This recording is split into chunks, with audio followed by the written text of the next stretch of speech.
بسم اللہ الرحمن الرحیم الحمد للہ رب العالمین الصلاة والسلام علی اشرف الانبیاء والمرسلین سیدنا و نبینا مولانا بالقاسم محمد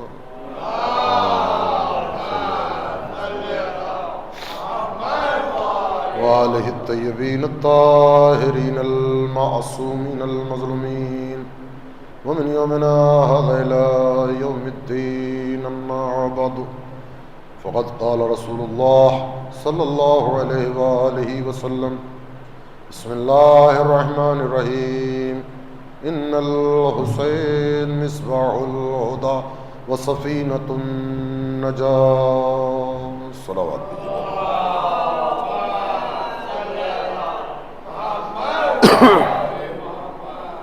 عزاداران مظلوم کربلا، سلسلے کی یہ دوسری مجلس سرکار دو عالم کا ارشاد گرامی ہے، بے شک حسین ہدایت کا چراغ ہے اور نجات کی کشتی ہے۔ اب دنیا میں جس کو بھی ہدایت چاہیے وہ در حسین سے متمسک ہو جائے، اور آخرت میں نجات چاہیے تو اس کو بارگاہ حسین میں آنا ہی پڑے گا۔ عزیزوں، کل میں نے آپ کی خدمت میں سفیر امام حسین علیہ السلام کا تذکرہ کیا۔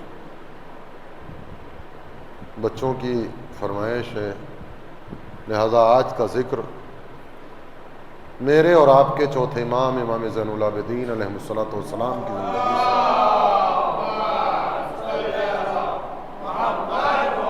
سے کچھ گوشے ہیں جو آپ کی خدمت میں عرض کرنا ہے۔ بات یہاں سے شروع کرتے ہیں، کربلا کی بات۔ چوتھے امام کی زندگی مسلسل کربلا والوں پر روتے ہوئے گزری، لیکن اس عالم میں بھی بنی امیہ مطمئن نہیں ہے۔ یہ ذرا سا خاکہ ہے جو ذہن نشین کر لیجئے گا، انشاءاللہ یہ فائدہ دے گا۔ ان کو چین نہیں ہے، امام کو آپ ہی کے گھر میں نظر بند کیا ہوا ہے،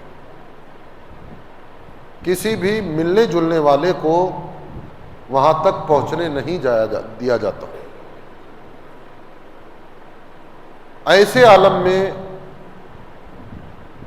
کہ جب براہ راست کوئی امام سے ملاقات نہیں کر سکتا، امام منبر پر آ کر لوگوں کو واعظ و نصیحت نہیں کر سکتے، لوگوں کے آمنے سامنے ملاقات جو ہے وہ ناممکن ہے، ایسے عالم میں یہ جو دین کی ذمہ داریاں ہیں یہ کیسے پوری ہوں؟ پھر ایک اعتراض ہے ہمارے اور آپ کے چوتھے امام پر کہ آپ غلاموں کو اور کنیزوں کو بہت خریدتے تھے۔ یہ اعتراض ہی ساری باتوں کا جواب ہو جائے گا۔ امام کی ذمہ داری لوگوں تک احکامات، دین، یہ ساری چیزیں پہنچانے کی ذمہ داری امام کی ہے۔ امام نے دین کو بعد والی نسلوں کے لیے اس طریقے سے پہنچایا کہ وہ کتاب جس کو زبور آل محمد کہا جاتا ہے، صحیفہ سجادیہ، ان دعاؤں کو پڑھیے، آپ کو ان دعاؤں کے اندر ہر ایک چیز مل جائے گی، توحید بھی مل جائے گی، نبوت بھی مل جائے گی، امامت بھی مل جائے گی، قیامت بھی مل جائے گی، جنت بھی مل جائے گی۔ اندازہ لگایا؟ لیکن ہمارے امام پر اعتراض یہ ہے کہ آپ غلاموں اور کنیزوں کو بہت زیادہ خریدتے تھے۔ میرے دوستوں اور عزیزوں، ایسے عالم میں دین لوگوں تک پہنچے کیسے؟ کربلا میں امام حسین علیہ السلام شہید ہو گئے، اور امام حسین کے بعد یہ 35 سال کا وقفہ ہے جس میں امام نے صرف گریہ کیا ہے. ایسے عالم میں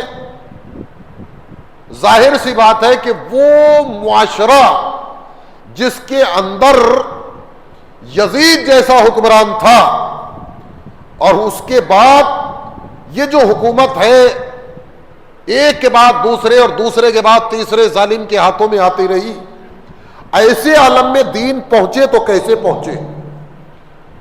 یہ بات ذہن میں رکھیے گا کہ وہ معاشرہ کیسا ہے کہ اس معاشرے نے دین نہ جاننے کی وجہ سے یزید جیسے کے ہاتھ پر بیعت کر لی. کتنی واقفیت ہوگی دین سے، کیا جانتے ہوں گے دین کے بارے میں. یعنی وہ دنیا پرست لوگ ایسے تھے کہ یزید جیسے کو انہوں نے اپنا حاکم تصور کر لیا. اب وہ معاشرہ جو یزید جیسے کی بیعت کیے ہوئے ہے ان تک دین پہنچے تو کیسے پہنچے؟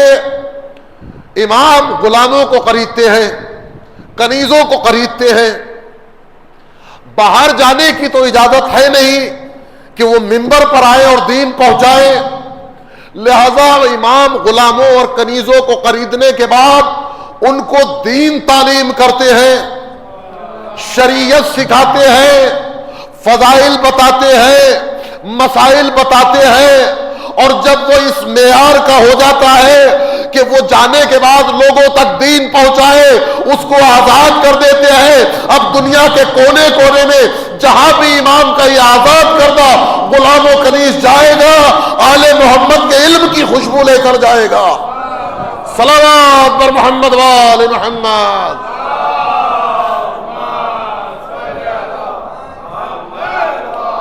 ایسے معاشرے کے اندر چوتھے امام نے کیسا، آپ اندازہ لگائیے گا. امام کی صرف زندگی رونے ہی میں نہیں گزری، امام نے اپنی ذمہ داریوں کو بأحسن طریقے سے انجام دیا. عزیزوں، منزل جو ہے وہ خطبہ امام سجاد علیہ السلام تک آئے گی. بعد رسول، پہلے تو میں رسول اللہ کے ایک خواب سناتا ہوں. سرکار دو عالم نے خواب دیکھا کہ میرے منبر پر بندر کود رہے ہیں، بندر بیٹھے ہوئے. آپ کو بڑا افسوس ہوا، ٹھیک ہے، اور نبی سے بہتر کون تعبیر جاننے والا ہوگا، سمجھے. لیکن سرکار دو عالم کو اپنے منبر کی وجہ سے اس بات کا افسوس ہوا. یہ بات ذہن میں رکھیے. بعد رسول امام حسن علیہ السلام مسجد میں داخل ہوتے ہیں. ایک شخص کو نہیں، اس کو منبر پر بیٹھا ہوا دیکھا جس کو رسول نے خواب میں دیکھا تھا. اتر میرے بابا کے منبر سے، تیرے بابا کا کوئی منبر ہو تو چلا جا. عزیزان گرامی، کمال یہ نہیں ہے، کمال یہ ہے کہ وہ اتر بھی آیا اور اس نے اترنے کے بعد امام حسن کو منبر پر بٹھایا اور کہا کہ ہمیں جتنی فضیلتیں ملی ہیں وہ انہی کے بابا کی وجہ سے ملی ہے. تم مانو یا نہ مانو، تمہارے ابا بڑی اچھی طریقے سے مانتے تھے کہ جو کچھ ملا ہے وہ انہی کی وجہ سے ملا ہے. پھر دوسرا دور آیا، امام حسین علیہ السلام مسجد میں داخل ہوئے. ایک ناخلف کو منبر رسول پر دیکھا، اتر میرے بابا کے منبر سے، تیرے باپ کا کوئی منبر ہو تو وہاں چلا جا. عزیزان گرامی، یہ سوائق محرقہ کی روایت ہے، ہماری کتاب نہیں ہے، لیکن واقعہ لکھا ہوا ہے کہ دونوں بھائیوں نے دونوں اوقات میں اپنے اپنے وقت میں کسی کو منبر پر دیکھا، اتار دیا. یہ دونوں بھائیوں نے ایک جیسا عمل کیوں کیا؟ آج جو لوگ کہتے ہیں کہ وہ شہزادہ امن تھے اور یہ شہزادہ جنگ تھے، نہیں، دونوں بھائیوں کی سیرت ایک تھی. جو حسن نے کیا وہی حسین نے کیا، جو حسین نے کیا وہی حسن نے کیا، کوئی اختلاف نہیں تھا. عزیزوں، یہ اللہ کا وعدہ ہے کہ جب بھی منبر پر کوئی غلط انسان آئے گا، کوئی نہ کوئی ٹوکنے والا ضرور آئے گا. بات ذہن میں آئی؟ تاریخ بتاتی ہے،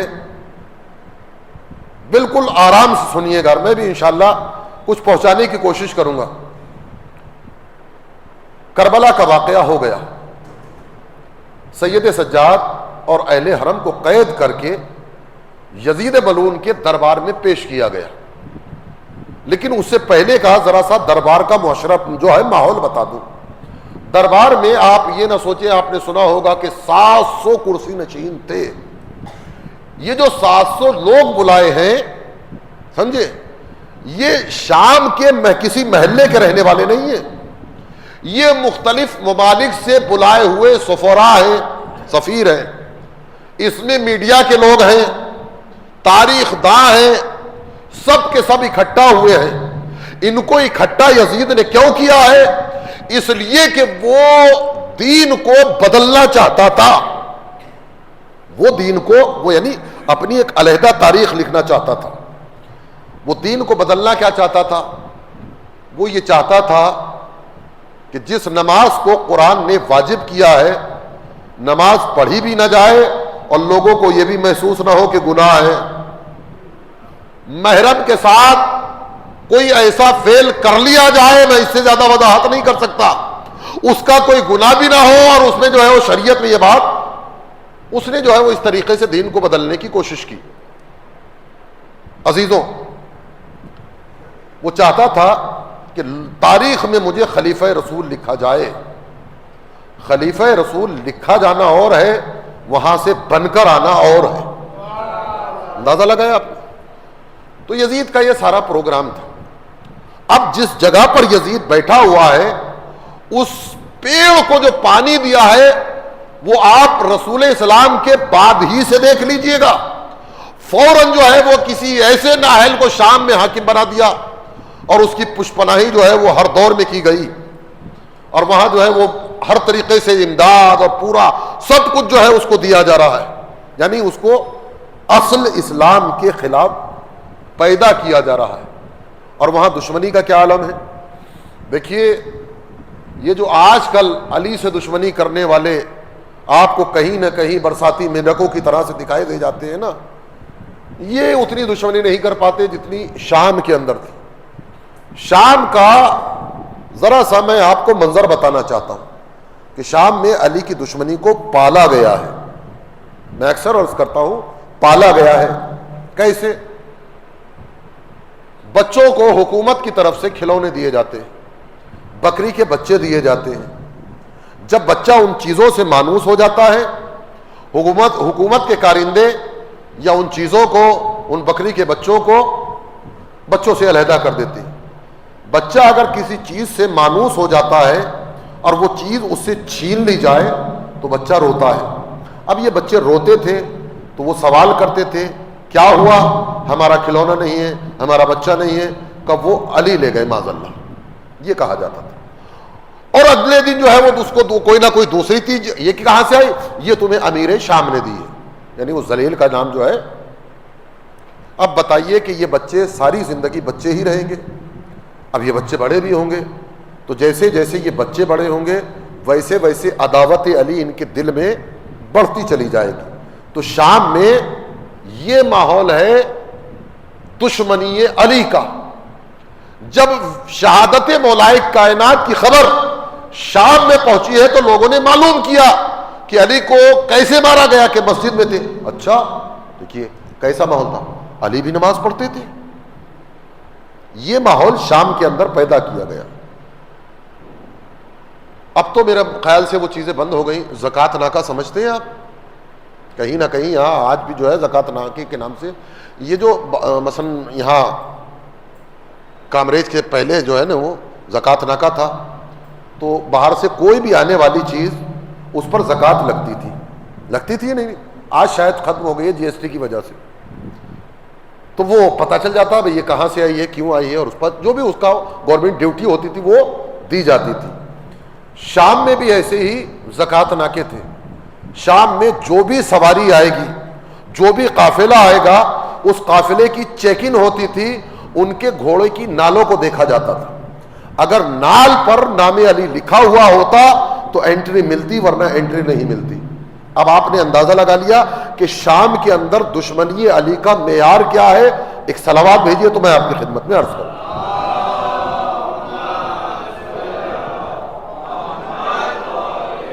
یہ ساری بات ذہن نشین ہو گئی.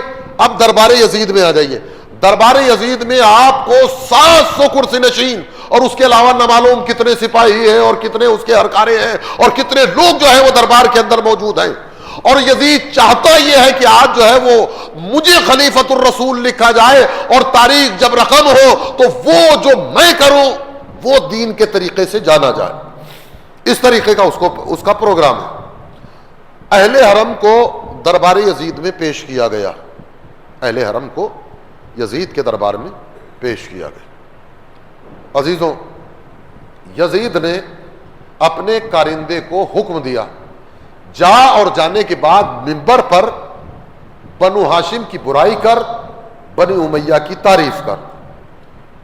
یہ جو ہے خطیب آیا اور آنے کے بعد اس نے ان لوگوں کی مدح کرنا شروع کی جن کا مدح سے کوئی دور دور کا تعلق ہی نہیں تھا. ان کی تعریف کر رہا ہے جو تیکے بھی لائق نہیں تھے. اب اس نے بنو ہاشم کی برائی کرنا شروع کی. کرتے کرتے اس نے ایک جملہ کہا. کس نے؟ کہ یزید خلیفہ رسول، اس کے خلاف ایک باغی نے سر اٹھایا. یزید نے اس کو اور اس کے دوستوں اور یاروں کو جو ہے وہ کچل ڈالا. جیسے ہی یہ جملہ کہا کہ ایک باغی نے سر اٹھایا، یزید نے اس کے اوپر فتح یابی پائی. وہ جو زنجیروں میں جکڑا ہوا تھا، وہ جو پیڑیوں میں جکڑا ہوا تھا، ایک مرتبہ اس نے انگڑائی لی. سارا دربار جو ہے اس جوان کو دیکھ رہا ہے. اس نے کہا اس کو، یا کذاب ابن کذاب، اے جھوٹے کے بیٹے، منبر سے اترا. کمال یہ نہیں ہے کہ اس کی زبان بند ہوئی، ہم نے دیکھا کہ وہ چپ بھی ہوا، منبر سے بھی اتر آیا. صلوات بر محمد وآل محمد.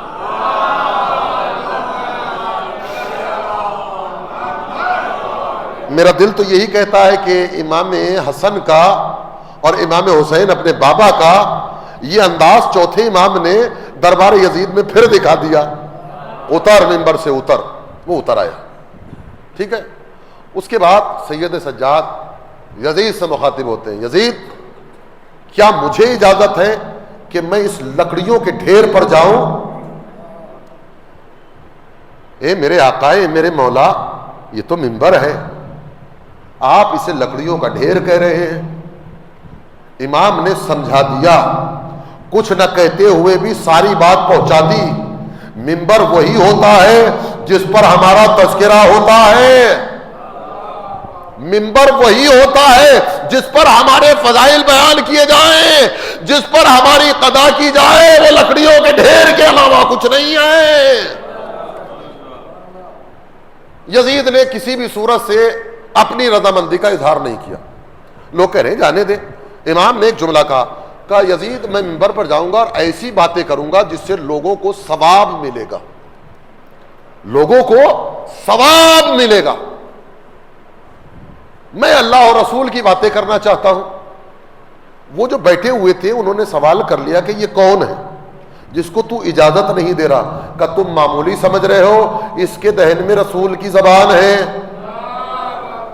اب وہ جو بیٹھے ہوئے تھے جنہوں نے رسول کو دیکھا نہیں، وہ کہتے ہیں کہ یزید جانے دے، یہ لوہے میں جکڑا ہوا ہے، ہم نے رسول کی زبان کو نہیں سنا، سننا چاہتے ہیں. رسول بولتے کیسے تھے؟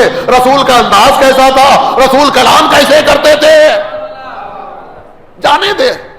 بہرحال لوگوں کی زیادہ اصرار پر یزید نے سید سجاد کو اجازت دی، لیکن یہ کہتے ہوئے کہ ہمارے خلاف کچھ نہ بولو گے، ہمارے خلاف کچھ نہیں بولو گے.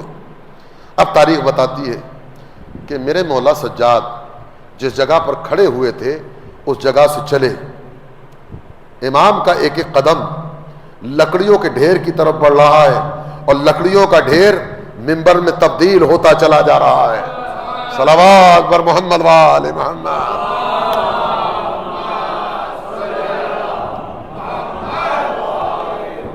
اس کے بعد میرا مولا منبر پر پہنچا. اور پہنچنے کے بعد اللہ کی وہ حمد و ثنا کی کہ سارے دربار سے واہ واہ کی آوازیں آ رہی.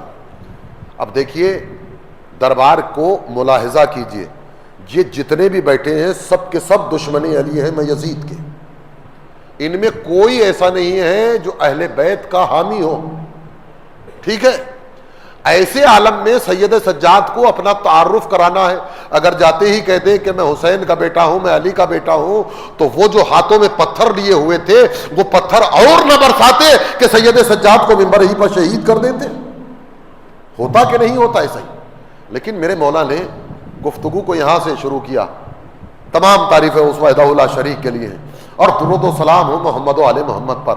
اور اس کے بعد کہا کہ پروردگار عالم نے اوتینا سبتا وفضلنا سبعا, پروردگار عالم نے ہم کو 6 چیزیں عطا کی ہیں اور 7 چیزوں پر ساری کائنات میں فضیلت عطا کی ہے.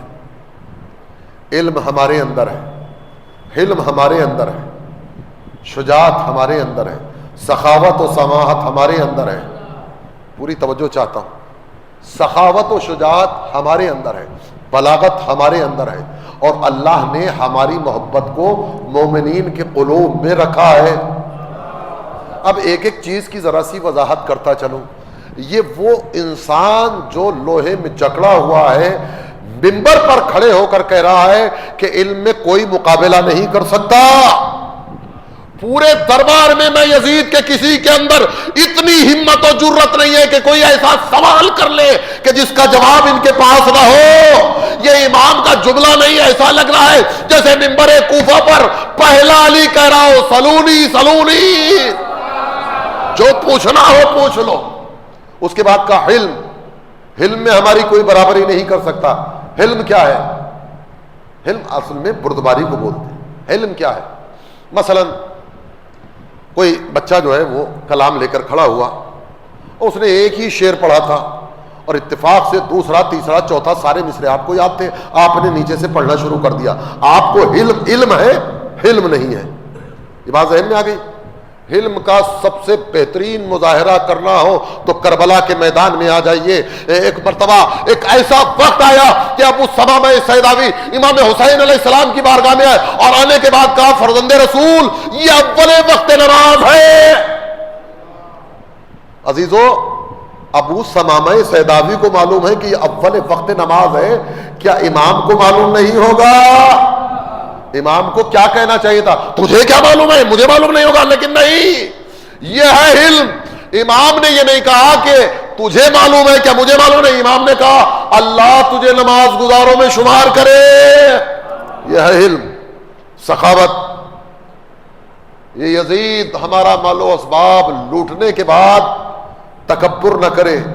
اگر وہ ہم سے مانگ لیتا, چاہے فدق ہو, چاہے شام غریبہ میں لوٹا ہوا مال و اسباب ہو, اگر طلب کر لیتے, مانگ لیتے, تو یہ اہل بیت رسول کا صدقہ سمجھ کے دے دیتے. شجاعت, اس پر آپ کی پوری توجہ چاہتا ہوں. شجاعت میں ہمارا کوئی مقابلہ نہیں کر سکتا. عزیزو, وہ کہہ رہا ہے کہ جس کے ہاتھوں میں ہتھکڑیاں ہیں, پیروں میں بیڑیاں ہیں, گلے میں طوق کاردار ہے, اور وہ جو تخت پر بیٹھا ہوا ہے, جیسے یہ جملہ کہا ایسا لگا کہ جیسے کوئی سردار اپنی نمک حرام رعایا سے مخاطب ہو. شجاعت میں ہمارا کوئی مقابلہ نہیں کر سکتا. جو قیدی تھا وہ بادشاہ لگ رہا ہے, جو بادشاہ ہے وہ ذلیل لگ رہا تھا. شجاعت میں اس نے اپنی خجالت مٹانے کے لیے, شجاعت میں ہمارا کوئی مقابلہ نہیں. اس نے, اس کا جو بیٹا خالد بیٹھا ہوا تھا یزید ملعون کا, اہل حرم کا ایک بچہ ہے عبداللہ ابن امام حسن, 12 سال کا بچہ ہے, 11 سال کا یا 12 سال کی عمر اس کی بتائی جاتی ہے, جناب قاسم سے چھوٹا ہے. یزید نے اس بچے کو مخاطب کر کے کہا کہ کیا تم میرے اس بچے سے کشتی لڑنا پسند کرو گے؟ چوتھے امام نے شجاعت کا دعویٰ کیا ہے نا, شجاعت میں ہمارے کوئی برابر نہیں. تو یہ سوچ رہا تھا کہ یہ کربلا سے بھوک و پیاس برداشت کر کے آ رہا ہے, جیسے ہی میں کشتی لڑنے کی بات کروں گا یہ بچہ اپنی ماں کے پلوں میں چھپ جائے گا, یہ چھپے گا, فوراً جو ہے ان کی شجاعت کا بھرم کھل جائے گا. لیکن خدا کی قسم وہ امام حسن کا شہزادہ یزید کی آنکھوں میں آ کے ڈال کے کہتا ہے یزید صرف کشتی لڑنے سے کیا ہوگا, ایک تلوار اس کو دے دے, ایک تلوار مجھ کو دے دے. ایسے اگر خاموش ہو کر سنو گے تو پھر میں بھی کچھ اور ہی سنا کر چلا جاؤں گا.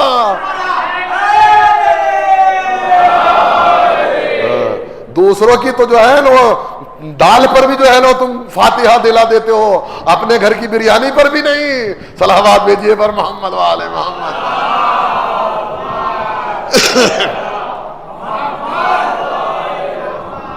یزید کشتی لڑنے سے کیا ہوگا, ایک تلوار اس کو دے دے, ایک تلوار مجھ کو دے دے.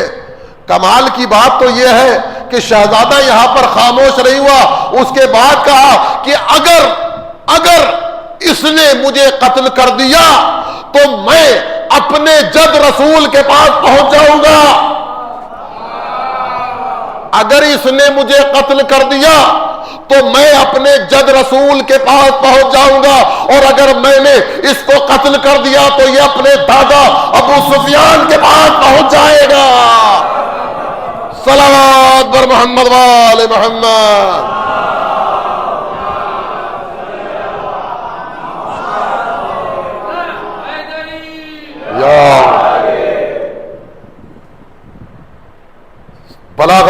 بلاغت میں ہمارا کوئی جواب نہیں. فصاحت و بلاغت مطلب آدمی کے پاس میٹر کتنا ہی اچھا کیوں نہ ہو, لیکن اس کو لوگوں تک پہنچانے کی اگر اس پر کلا نہیں ہے, اس کے پاس ایسا کوئی فن نہیں ہے, میٹر کتنا ہی اچھا کیوں نہ ہو, بات ٹھنڈی رہ جاتی ہے.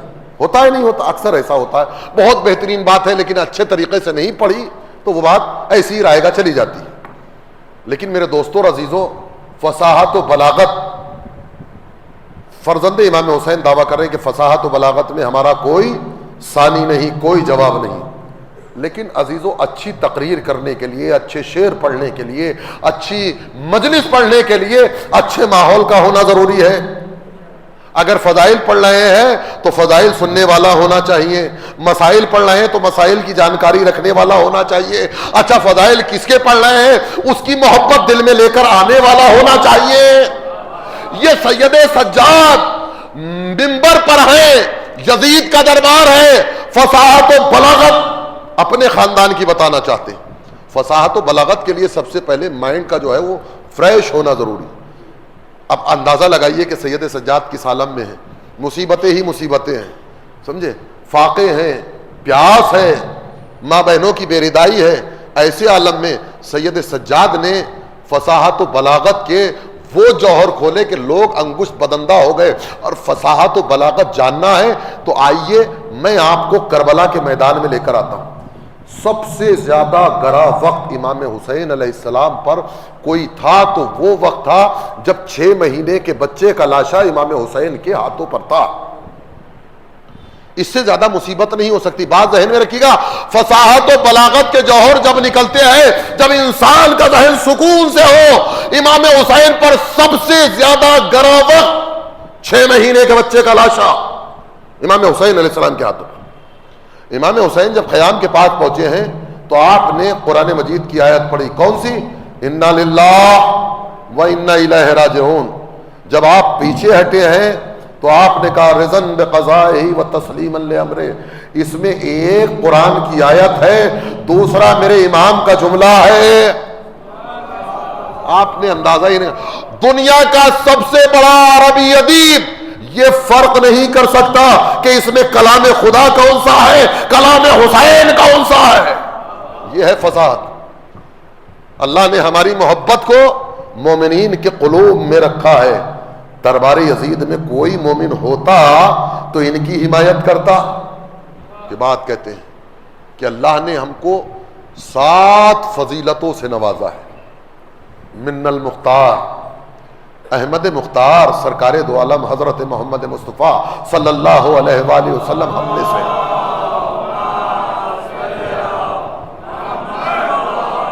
اب جلدی جلدی ورنہ بات جو ہے وہ رہ جائے گی. احمد مختار ہم میں سے ہے, اللہ کا شعر ہم میں سے. یہ اللہ کے شعر سے مراد کیا ہے, آپ سوچئے تو صحیح. خدا کا شعر جس کا نام حمزہ ہے اب وہ لوگ جو تاریخ رقم کرنے کے لیے دربار یزید میں بیٹھے ہوئے تھے، وہ تاریخ لکھنا چاہتے ہیں، یہ کس شعر کی بات کر رہے ہیں؟ حمزہ کی. کہ وہ کون حمزہ؟ کہ جس کے کلیجے کو نکالا گیا تھا، جس کے کلیجے کو چبایا گیا تھا. کہ وہ کون تھا کہ جس نے کلیجے کو نکالا تھا؟ ارے مجھ سے کیا پوچھ رہے ہو؟ کسی نے جو ہے اشارہ کرتے ہوئے کہا ارے اسی کی تو دادی تھی، اسی کی تو دادی تھی. لکھنے والے قلم جو ہے وہیں پر رک گئے. ارے ہم کیا سمجھ رہے تھے اور یہ کیا ہے؟ جب سید سجاد نے تعارف کرایا ہے کہ انا یبنا مکہ و منا، انا یبنا زمزم و صفا، میں مکہ کا بیٹا ہوں، میں منا کا بیٹا ہوں، میں زمزم و صفا کا بیٹا ہوں، میں اس کا بیٹا ہوں جس نے حجر اسود کو اپنی اما کے دامن میں لے کر اس کو اصلی مقام پر رکھا. میں اس کا بیٹا ہوں جو دو نیزوں سے لڑتا تھا، میں اس کا بیٹا ہوں جو تلواروں سے وار کرتا تھا، میں اس کا بیٹا ہوں جس نے 2 بار بیعت کی، میں اس کا بیٹا ہوں جس نے 2 ہجرتیں کی. آپ خاموش بیٹھے ہوئے ہیں. صلوات بھیجیے پر محمد والے محمد.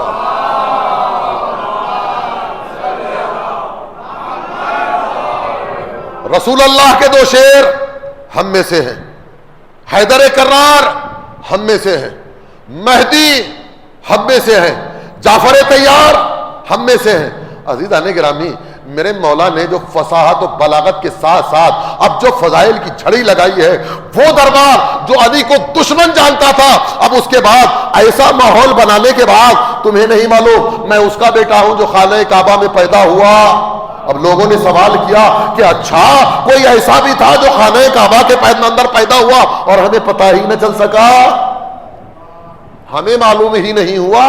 یہ اپنے آپ کو اس کا بیٹا بتا رہا ہے. وہ کون سی ہستی تھی؟ اب امام جو ہے پڑھے میں اس کا بیٹا ہوں کہ جس کو براق پر معراج کی سیر تک لے کر آیا، کبھی وہ دنا پر رکا، کبھی منزل قاب قوسین تک پہنچا. وہ کہ جس نے فرشتوں کو نماز پڑھائی، میں اس کا بیٹا ہوں. وہ میں اس کا بیٹا ہوں کہ جس نے نہر زمزم کو دوبارہ اس کائنات میں ظاہر کیا. عزیزان گرامی، اندازہ لگائیے گا کہ امام ایک ایک فضیلت بیان کر رہے ہیں. میں اس کا بیٹا ہوں. اس کے بعد کہا میں فاطمہ زہرا کا بیٹا ہوں، میں فاطمہ زہرا کا بیٹا ہوں. میرا دل چاہتا ہے کہ یہ جملہ بھی میرے مولا نے اپنے چچا امام حسن سے لیا تھا، اس لیے کہ ایک دن یہی دربار تھا اور امام حسن آئے ہوئے تھے اور اس ظالم نے یہ ارادہ کیا تھا کہ حسن کی توہین کی جائے. لہذا اس نے انتظام یہ کیا تھا کہ کوئی اٹھ کر جو ہے ان کا استقبال نہ کرے، کوئی جو ہے ان کو جو ہے وہ دروازہ نہ کھولے، کوئی پردہ نہ ہٹائے، کوئی اپنے پہلو میں جگہ نہ دے. لیکن تاریخ بتاتی ہے کہ امام حسن دربار میں داخل ہوئے، ہوا چلی، پردہ ہٹ گیا، دروازہ کھل گیا. تیرا اختیار انسانوں پر ہے، ان کا اختیار ساری کائنات پر ہے. اس نے جو منع کیا تھا کہ کوئی اپنے پہلو میں جگہ نہ دے، سب سے پہلے وہی کھڑا ہوا، فرزند رسول یہاں تشریف رکھیے. اس کے بعد اس نے کہا کہ مجھے ایسا لگتا ہے کہ شاید تم اس لیے دیر سے آئے ہو کہ تم یہ سوچ رہے ہوں گے کہ میرا خزانہ ختم ہو جائے گا اور میں تم سے معذرت کروں گا اور میں تم کو کچھ نہ دے پاؤں گا. لیکن حسن تمہیں نہیں معلوم. اور ادھر غلام کو حکم دیا کہ ابھی تک جتنا تمام لوگوں کو دیا ہے اتنا ہی حسن کے لیے لا کر جو ہے وہ یہاں پر رکھ دیا جائے. اور ایک مرتبہ فقریہ لہجے میں کہتا ہے کہ حسن میری دولت ختم نہیں ہوگی اس لیے کہ میں ہندا کا بیٹا ہوں، تیری دولت ختم ہونی بھی نہیں چاہیے اس لیے کہ تو ہندا کا بیٹا ہے. عزیزو، اس کے بعد کی منزل دیکھیے. امام نے جو ہے وہ کچھ وعظ و نصیحت کی. امام اٹھنا چاہتے ہیں، اسی کے کسی قادم نے فرزند زہرا کی جوتیوں کو سیدھا کر دیا. جیسی جوتیوں کو سیدھا کیا اس کو دیکھا اور دیکھنے کے بعد کہا یہ سارا مال تو لے جا. اب جو ہے وہ ذلیل شام کی طرف مخاطب ہو کر کہا کہ تو کیا کہہ رہا تھا؟ میرا مال ختم نہیں ہوگا لیکن میری سخاوت ختم نہیں ہوگی، اس لیے کہ میں فاطمہ کا بیٹا ہوں. صلوات بر محمد وآل محمد.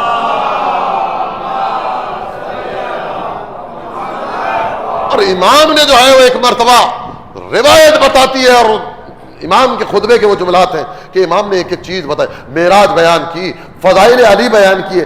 دیکھیے میں آپ سے ایک سوال کرتا ہوں کہ امام کتنی مجبوری کے عالم میں ہے. مجبوری اہل بیت اطہار جو ہیں وہ اسیری کے عالم میں، اس سے زیادہ کیا پریشانی ہو.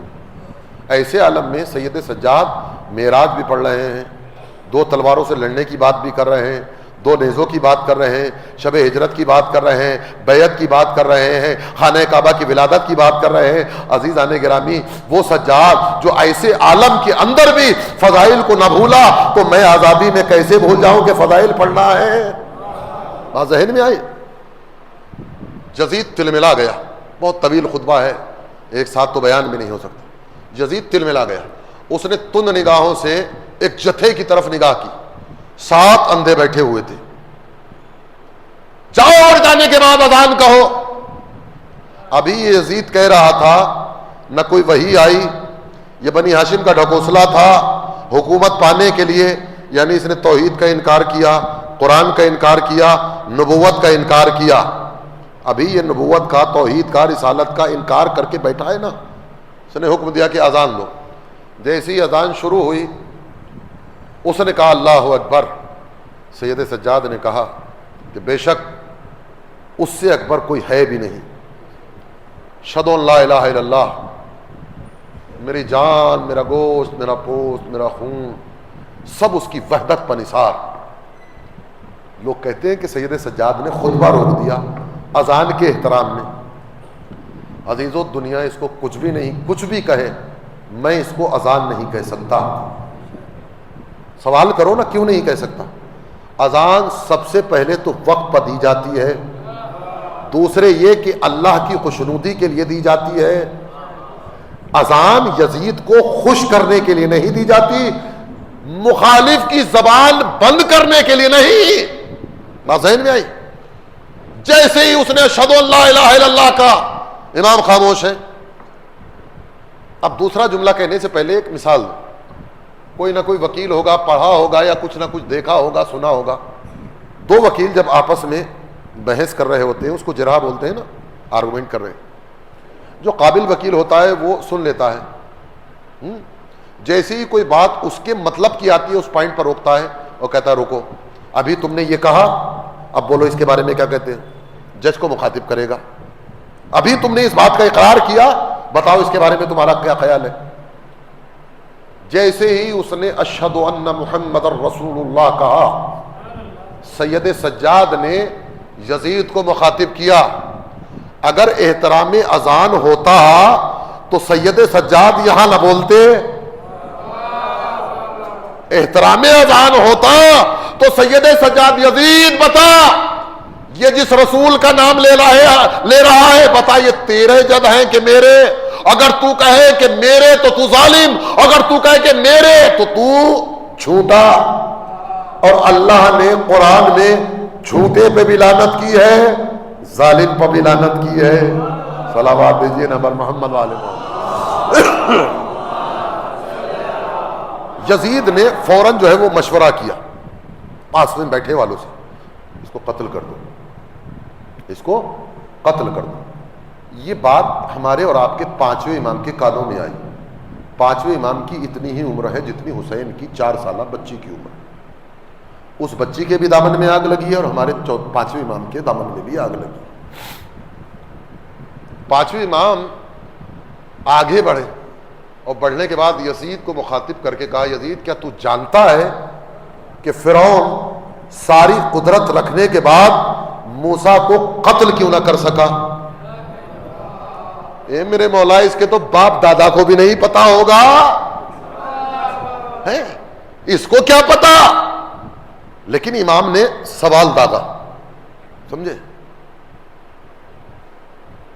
کیوں؟ تم ہی بتاؤ.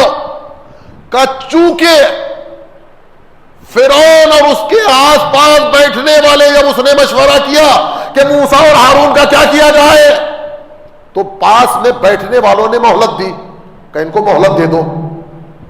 تجھے معلوم ہے کہ قتل کیوں نہ کر سکے؟ قتل کیوں نہ کر سکے؟ چونکہ فرعون اور اس کے درباری مغرور ضرور تھے لیکن حلال زادے تھے. اے میرے مولا تیری بلاغت کو سلام. ایک جملہ کہہ کر اپنے بابا کی جان بھی بچا لی، ظالم کا کردار بھی کھول کر رکھ دیا. صلوات بر محمد وآل محمد.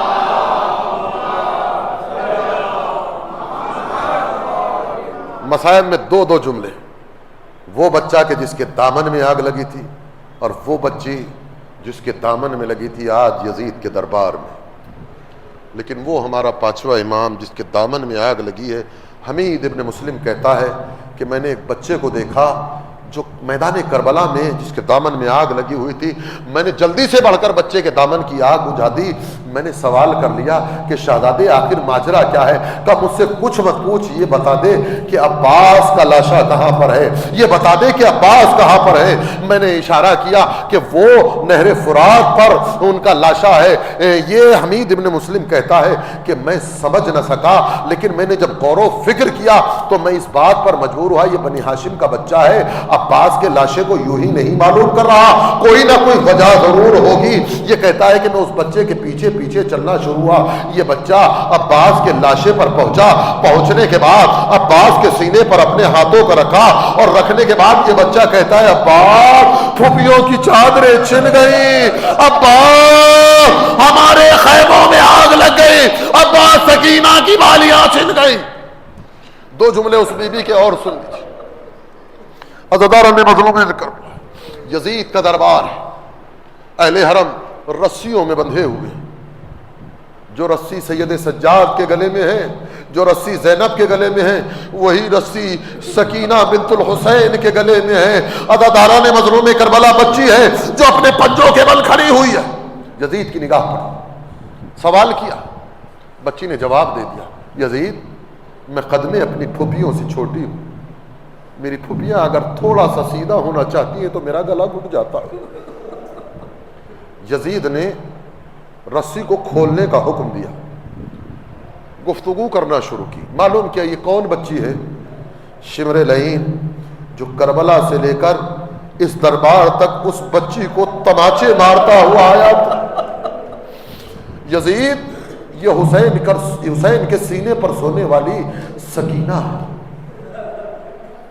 یزید کو پہلے ہی بتایا گیا تھا اس بچی سے حسین بہت پیار کرتے. عزاداران مظلوم کربلا، ایسا امتحان خدا کسی بچی کا نہ لے جیسا یزید نے سکینہ کا لیا. سکینہ تم اپنے بابا سے بہت محبت کرتی ہو؟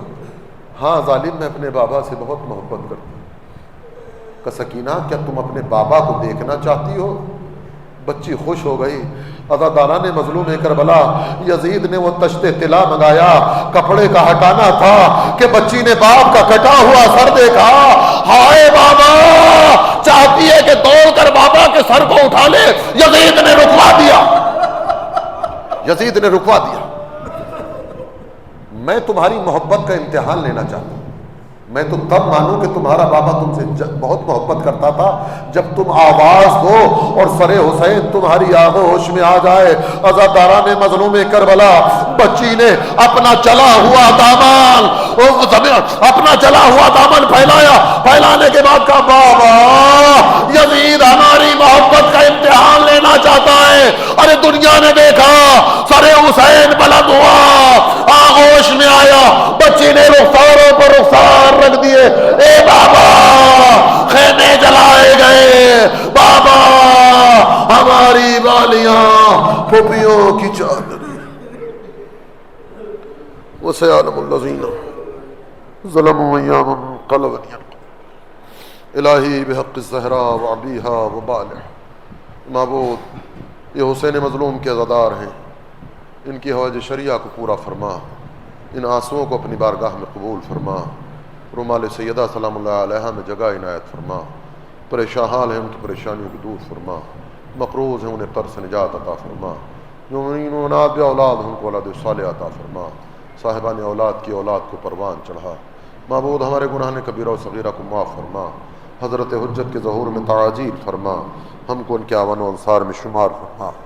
ربنا تقبل منا انک انت السمیع العلیم. ماتم حسین.